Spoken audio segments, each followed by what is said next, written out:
Hi అండి, అందరికీ నమస్కారం. Welcome to Aruna life style. ఈరోజు గంగబాయల చట్నీ ఎలా చేసుకోవాలో మీకు చూపిస్తానండి. కావాల్సిన పచ్చిమిర్చి, ఆనియను. ఇప్పుడు ఒక బాండి పెట్టేసుకొని మనం స్టవ్ ముట్టించేసుకొని ఇప్పుడు కొంచెం ఆయిల్ వేసుకుందాము.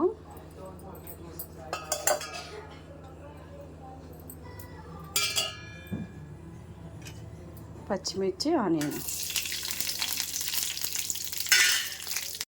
ఇప్పుడు ఒక 2 టమాటాలు కూడా వేసుకుందాం. ఇప్పుడు ఆకుకూర ఉప్పు నీళ్ళలో వేసి కడుక్కొని శుభ్రంగా అన్నీ కట్ చేసుకొని సన్నగా వేసేసుకోవాలి. అయిపోయిందండి. ఇప్పుడు స్టవ్ ఆఫ్ చేసేసుకోవాలి. చల్లారినాక మిక్సీ చేసుకోవాలి. స్టవ్ ఆఫ్ చేసుకోవాలి. ఇప్పుడు మిక్సీ చేసుకుందామండి. కొంచెము 1 స్పూన్ జీలకర్ర, 2 గార్లిక్ పీల్ తీసేసుకొని, రుచికి తగ్గ సాల్ట్, రాక్ సాల్ట్.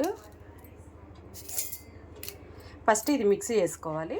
ఇప్పుడు అన్నీ వేయించుకున్న గంగబాయలు, టమోటా, పచ్చిమిర్చి ఇప్పుడు వేసేసుకోవాలి. వేసుకొని ఇప్పుడు మనం మిక్సీ చేసుకోవాలి. కచ్చాపచ్చగా మిక్సీ చేసుకోవాలి, మరి మెత్తగా వద్దండి. చూసారు కదండి గంగబాయల చట్నీ ఎలా చేసుకోవాలో. చాలా బాగుంటుంది, హెల్దీ కూడా. పిల్లలకి వారానికి ఒక్కసారైనా చేసి పెడితే బాగుంటుంది. మీరు కూడా చేసుకొని ఎంజాయ్ చేయండి. మరి యొక్క వీడియోతో కలుసుకుందాం. Bye bye.